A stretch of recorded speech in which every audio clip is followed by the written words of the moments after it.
Hello, everyone. This is Miss Jones in the counseling office, and we are so glad to have you here for today's Choosing Classes for Your Junior Year presentation. During the presentation today, we're going to talk about 3 different documents that will be really important to you for the course selection process.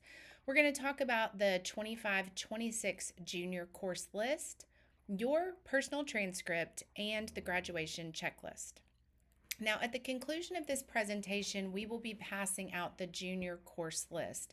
This is a front and back piece of paper that has basically every class you could possibly sign up for as a junior at Smyrna High School. You're going to use that paper to kind of aid you as you're filling out your courses for next year. As far as accessing your transcript, you would do that in Skyward under the Portfolio section, and we will talk more about that on another slide. You can also access the graduation checklist yourself at the Smyrna High School website under the Counseling tab. This year's course registration form is not going to be on paper. You're going to be accessing that either through this QR code here on the screen or the link that we will be sending to your email. So you're going to fill out your selection for all your classes next year online. Now, counselors are going to be meeting with you next week. These are one-on-one meetings where your counselor will sit down with you and review your course selections. During this one-on-one meeting, you can ask any questions that you have. We can discuss course options. We can help you figure out perhaps what level class you would like to take. But we will not pull you for this meeting unless you have actually submitted the online Class of 27 course selection form. So it's very important that sometime in between hearing this presentation today and next week on either the 20th or the 21st, that you take some time to sit down, choose those classes, and submit the form. We will meet with you and help with any questions that you have, make any changes needed, but only if you have completed and submitted the form. Now, before we can move forward, we need to look at where you have been and what you still need to accomplish. And the best place to start with this is your personal transcript. So your transcript is your official record of high school grades. This is not a report card. As you'll notice, it only has semester grades printed on the transcript, not individual quarters or midterms or exams. This is the document that you will send to colleges. And so there's several things that we want to look at on this transcript. First off, up in the top corner where you see the purple arrow is your GPA. So this is the numerical average of your grades, the grades that have been printed on your transcript. Someone with a 4.0 means that they've only ever had A's printed on their transcript. Now, the only way to raise your GPA is to earn better grades each semester. So that is a really important goal for some students. Another purple arrow that you see up in the top corner is total credits earned. This is how many credits you have earned up until this point of your high school career. So both of those would be good things to take a look at. And then just in general, looking at what classes have you taken and already passed.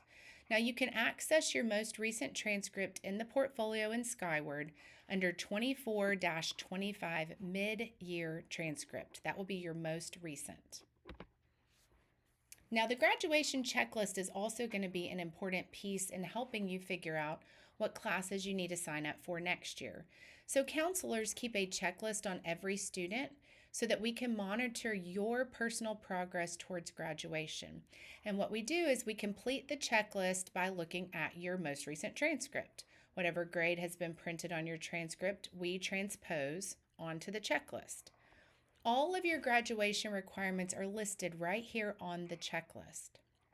You'll notice that you have to have 23 required credits in order to graduate. That's up in the top corner where it says minimum credits for graduation.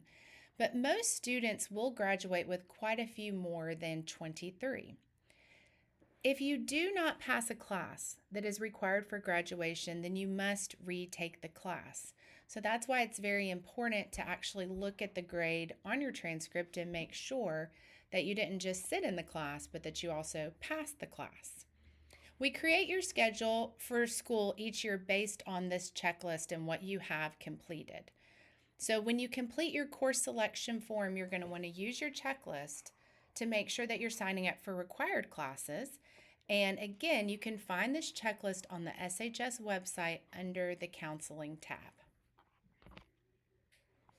Choosing your classes. So as you look at your course options, you will see that SHS offers a wide variety of courses. But we also offer a wide variety of options when it comes to how rigorous you would like your class to be. So for your core classes such as English, math, history, science, you will have the option to choose between a standard level class, advanced honors class, and then possibly dual enrollment or AP, advanced placement. Now, if you're unsure what level you think you should choose, just pick what you think is correct, and we will verify with you during our one-on-one meetings. That's something that we can adjust during that meeting if needed. But remember, if you do not pass a class that's required to graduate, so for example, English 2, most of you are sitting in English 2 right now for the first time. If you do not pass English 2, you will need to retake it next year along with the required class, English 3. Now, I want to mention that on the website under the Counseling tab, we do have an RCS Course Descriptions Handbook. As you're looking through all the classes you could take your junior year, you might see some classes that you're unfamiliar with and you're wondering what content that class covers. So if you're not sure if it's a class you would want to sign up for, then you would go on the website, click on Counseling, choose the Course Selections tab, and you would find the RCS Course Descriptions Handbook. In that handbook, you will see about a paragraph-long description of every single class that's offered at Smyrna High School so that you could be sure that the classes you're signing up for are ones that you're interested in taking. Now let's talk a little bit about AP and dual enrollment, because your junior year is the first time that you're eligible to take dual enrollment, and it's the first time that quite a few AP classes are also available to you. I want to first mention the similarities between these two programs, and then we'll look at the few differences. Dual enrollment and AP are both college level classes, and you can receive college credit from either an AP class or a dual enrollment class. Additionally, both of these classes could help you earn distinction for graduation if that's something that's important to you. The difference between the two is in an AP class, you're going to sit through the class, learn the content, and at the end you would take a test. Depending on what you score on that test, you could earn college credit. In a dual enrollment class, whatever the grade is that you earn for the class, that would or would not give you your college credit. So if you are passing the class with a C or higher, then you would earn your college credit. There's no additional tests needed. Now, a little bit more about dual enrollment. You may not sign up for dual enrollment unless you have a 3.0 GPA or higher. And when you do sign up, there's going to be some paperwork. We're going to complete an application for Bethel University. We're going to complete an application for your grant money so that your classes can be paid for. You'll notice at the very bottom of this slide, grants from the state of Tennessee can pay for 5 classes in your junior year and possibly 5 more in your senior year. So dual enrollment is an option for college credit, and so is AP. We would suggest in the counseling office that if you are not coming from an advanced honors background and there's a subject that you would like to take as AP and possibly dual enrollment, please talk to your current teacher and see if they think that you're ready for that jump going into a college level class. We also need to mention that next year our schedule will look different. We will be scheduling on a 4x4 block. So this means that you will be scheduled for 4 classes in the first half of the year and 4 probably different classes in the second half of the year. So classes that currently meet for the entire school year right now, example English 2, those classes next year will only meet for half of the year. And then classes that currently meet right now for one semester, like a PE or a driver's ed, next year on the 4x4 block, those classes would actually only meet for 9 weeks. I've put an example up here of what a junior's schedule could look like next year on the 4x4 block. You'll notice that we're no longer going to call each of our sections a quarter. They're going to be called a term because in each 9-week term, you are actually completing an entire semester's worth of work. So, for instance, in term 1 and term 2, you see you can complete an entire English class, history class, Spanish class, culinary class. You're completing the entire class from August to December. And then when you come back in January to May, you're completing 4 completely different full classes. Now, it's possible that you might want to take a class for the entire year. For instance, we have some people sitting here that might want to stay in band all year or JROTC all year, or maybe they're in several sports and they need to be in strength and conditioning all year. You're going to need to indicate that on your course selection form. If you want to stay in a class for the entire year, I'm going to show you how to type that note into us on your course selection form. Otherwise, we will only put you in the class for half of the year or however long it takes to get the full credit. So let's go ahead and start looking at, as a junior, what will you be signing up for next year? Core class selection. When you begin your registration form, which at the conclusion of this PowerPoint, I am going to show you an example of that online registration form, so just hang tight. But when you begin that registration form, the first thing you're going to do is select your core classes. Most juniors will take English 3. You're just going to need to determine if you want to take that as a standard class, advanced honors, AP, or dual option. Most juniors are going to take Algebra 2. If you're ahead in math, please look at the chart to determine what you might want to take. Statistics is probably the best option, but talk to your counselor if you're not sure. Remember, dual math is not an option for juniors. So even though you can begin taking dual enrollment classes your junior year, math is not one that you're eligible for. Most juniors will take chemistry. So you need to determine if you want this class as a standard or advanced honors option. Juniors can also take advanced honors physics in place of chemistry, and we offer AP chemistry and AP physics. But in order to sign up for those higher level, those AP, you do need the approval of your current science teacher and or Dr. Carlisle. And then finally, most juniors will take US history. You're just going to need to determine if you want this class as a standard or a dual. So the first thing you'll do on your course selection form is choose your core classes. After that, fine arts is an option. Remember, all students are required to have one fine art to graduate. If you have not had one yet, then you can take it as a junior, or you can wait and take it as a senior. Remember, you are allowed to take more than one fine art class if you choose. So if you've already taken visual arts and you would like to move on and take some higher level art classes, you may take as many as fit in your schedule. In choir, drama, dance, and band classes, students should be prepared to perform. So if you sign up for one of those classes, just know that is the expectation. And then also, I should mention, you cannot sign up for a level 2 art class such as art painting, art drawing, art mixed media, or ceramics unless you have already taken and passed Visual Arts 1. So again, you might sign up for a fine art class your junior year if you need it. Or you can wait and take it your senior year, or you might just be signing up for fine arts classes because you have space and those are classes you enjoy taking. CTE pathways. You must have 3 credits in the same pathway to graduate. Having a pathway is part of the graduation checklist, but not everyone has a CTE pathway, CTE standing for Career and Technical Education pathway. Some other pathways might include fine arts, AP, humanities, dual enrollment. So if you're unsure about your pathway, check with your counselor. Now, most of you listening to this presentation do know what your pathway is, and you are on a CTE pathway. So a few things to remember when signing up for your junior year. You must pass level 2 classes before moving on to a level 3 class. Level 2 and level 3 of your pathway options are listed here on your sheet. So if you started your pathway as a freshman, you're ready probably to sign up for level 3.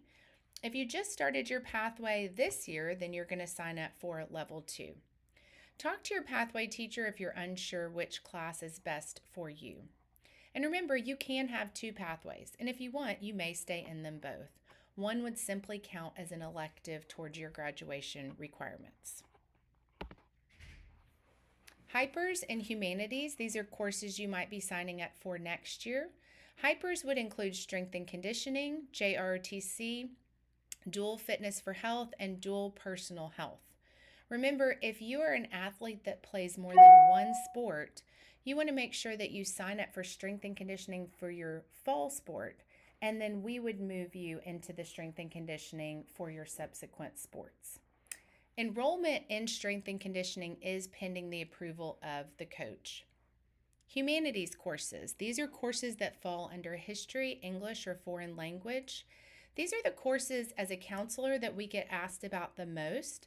A student will sit down and ask us, what do I learn in contemporary issues? What would I learn in World War II history? What is fantasy lit? These are the classes where it would be a really good idea to go on and read the course description on the Smyrna High School website under the RCS Course Description Handbook before signing up for one of these courses. That way you can educate yourself on what type of class you're signing up for. Unless your pathway is humanities, most of these classes are considered electives and do not count as a core class for graduation. Notice a few of the classes do require an application and approval from the teacher. So if you are wanting to sign up for one of those courses, you're going to want to make sure that you follow up with your application. Miscellaneous and pass-fail classes. There are a handful of classes that you might want to sign up for, such as directed studies, ACT prep, maybe even personal finance. Sometimes students take that as a junior instead of waiting till their senior year. You can find these classes under the section Miscellaneous. And then we also have an AP Access for All section. So remember, AP stands for Advanced Placement. These are college level courses. At Smyrna High School, if we don't offer the AP class from a teacher here in person, then we give you the option of taking it as a lab class. This is an online class where you would be taught from an online professor. If you're interested in an AP Access for All class, you need to discuss that with your counselor, and he or she will get you in touch with Mrs. Kinney so that you could potentially receive approval for taking AP Access for All. You do have to have Ms. Kinney's approval to sign up for one of these classes, but we can help you if you don't know her and you need to get in touch. So next steps.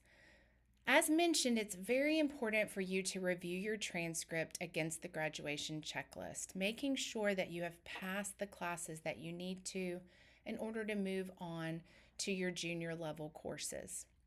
You're also going to want to look over the course, junior course form, where we tell you all of the classes that you could potentially take, make some notes, maybe even read some descriptions as needed.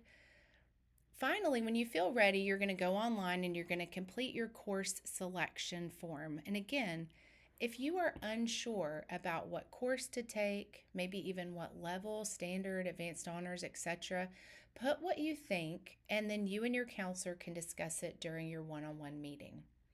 If you sign up for a class with an application, you want to complete that application. Most of them can be found on the Smyrna High School website.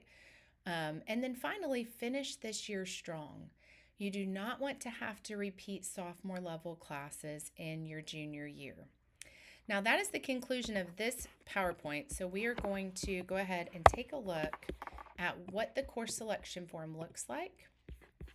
When you scan the QR code or click the link in your email, this is what you're going to see, Class of 27 course selection form. Right here, you would fill out your email, you would put in your last name and your first name, and then you just have one question to answer before you start filling out your classes, and that is, are you starting the associate's degree program? So the associate's degree program is for students who are eligible for dual enrollment, who are planning to receive an associate's degree during their junior and senior year. If you are choosing this, then you probably attended the parent night last night and kind of have some more information than what I'm going to be able to present right now. But you would click yes if you are doing that. and you would click no if you're not. Okay. Then after that, I had already told you you're going to go through and you're going to choose your core level classes. So for most students, that's going to be Algebra 2. That's going to be English 3. That's going to be Chemistry. I'm going to scroll just a little bit. And then that's going to be U.S. History. All of the options that I mentioned in the PowerPoint, you'll see when you hit the drop-down menu. So for instance, with English, you can see here's the standard class, here's the advanced honors, here's the AP, and then here's the dual enrollment. So you would see all your options. You're going to choose what you think you're supposed to be signing up for, and then of course discuss it with us if you're concerned or have questions. Remember, U.S. History just had the standard option and dual enrollment. So everything that you saw in the PowerPoint, you would see right here as one of your options. So sign up for your math, your English, your science, and your social studies. And then many juniors are finishing their world language. So if that's you and you're still trying to finish your world language, then you're going to choose the language that you are needing to take next year. If you started your language as a freshman and you are finished, then you would pick no world language needed. Okay? I do want to mention, and I should have said this at the beginning, every question with a red asterisk you have to answer in order to move on and be able to submit the form. So please make sure that if it's got a red asterisk, even if you're saying, no, I don't need the class, that you take the time to fill that out. All right, continuing, you're going to have the option to sign up for strength and conditioning, JROTC, or to say, no, I do not need either one of those. I'm not planning to sign up for them.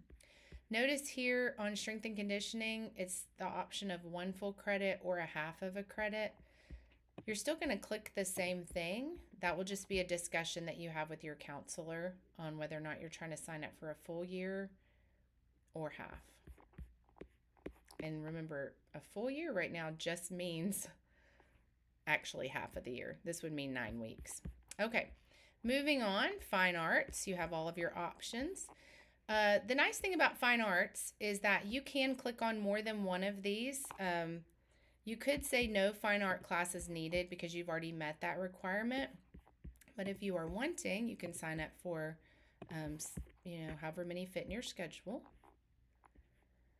Then we get to the CTE class or classes. If you are not on a CTE pathway, then you're going to click no CTE class. Some of you are on a humanities pathway. Maybe you're doing the associate's program. Maybe you're on a fine arts pathway. So if that is you, you're going to click no CTE class. For those of you who are on a CTE pathway, please don't choose the name of the pathway. Please choose the name of the class that you're supposed to be sitting in. So if you're interior design, you just started it this year, then you're going to choose residential because that's your second level class. If you're on more than one pathway, remember you can choose more than one here. And then finally, we're going to scroll down where we would see directed studies, ACT prep options, humanities classes. DE stands for dual enrollment, so all the dual enrollment classes that were not core classes, and then any additional classes are going to be on this list right here. So it's a fairly long list. As with several of the others, you can click on multiple options. Notice you actually do not have to answer this one. So if your schedule is already full, then you could leave this particular one blank. I do also need to mention that classes that have a 1 beside them, they're a full credit. That's going to take half of your year.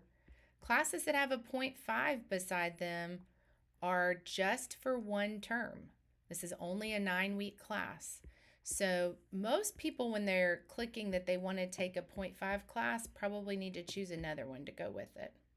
Just keep that in mind. Small list right here of AP access for all classes that you could sign up for. But again, no red asterisk, so you can move past that section if you're not going to do AP access for all. And then finally, we have 3 more questions with the red asterisk. These say, please list alternative options in case one or more of your classes don't make or you don't qualify to take a class.